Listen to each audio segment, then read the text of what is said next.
پچھلے 30 دنوں سے سمندر میں شدید طوفان چل رہا تھا۔ لہریں اتنی خوفناک تھیں کہ جہاز کا رستہ گم ہو چکا تھا۔ اپنی جان بچاؤ!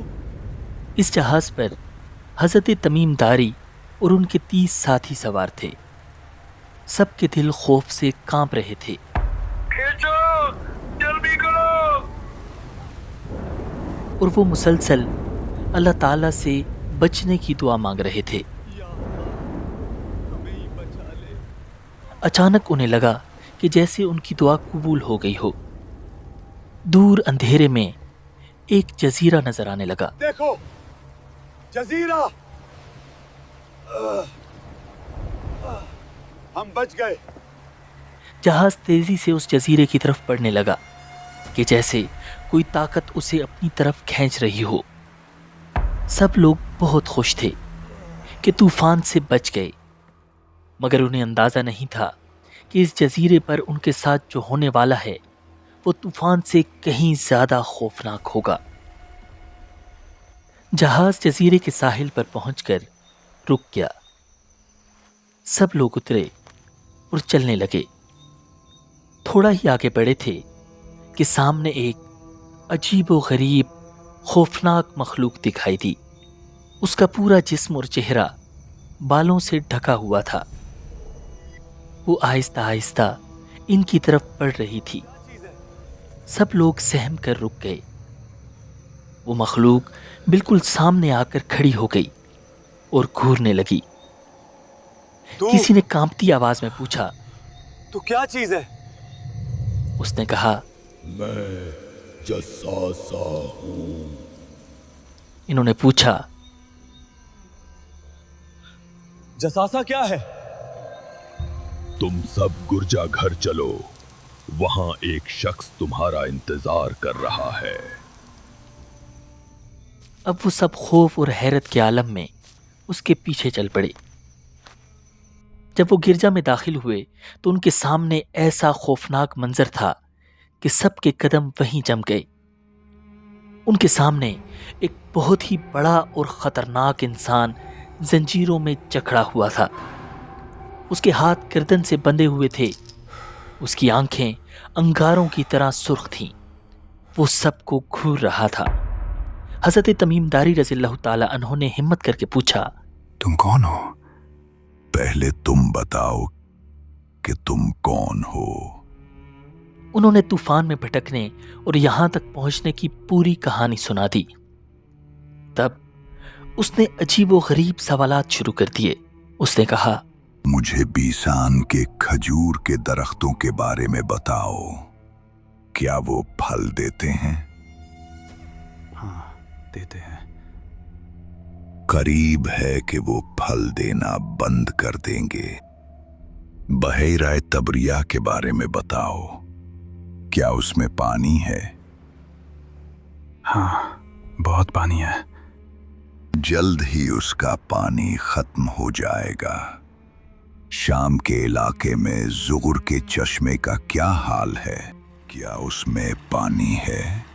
کیا لوگ وہاں کھیتی باڑی کرتے ہیں؟ ہاں، وہاں بہت پانی ہے اور لوگ اس سے فائدہ اٹھاتے ہیں۔ وہ وقت بھی قریب ہے جب وہ خشک ہو جائے گا۔ مجھے عرب کے نبی کے بارے میں بتاؤ، وہ کیا کر رہے ہیں؟ وہ مکہ سے ہجرت کر کے مدینہ جا چکے ہیں۔ کیا عربوں نے ان سے جنگ کی؟ ہاں، پھر کیا ہوا؟ وہ ان پر غالب آ گئے اور لوگ ان کی اطاعت میں داخل ہو گئے۔ تو یہ سب ہو چکا ہے۔ یہ ان کے لیے بہتر ہے کہ وہ اس نبی کی اطاعت کریں۔ اب میری بات سنو، میں المسیح دجال ہوں۔ بہت جلد مجھے نکلنے کی اجازت مل جائے گی۔ میں پوری زمین میں گھوموں گا۔ کوئی بستی نہیں بچے گی سوائے مکہ اور مدینہ کے۔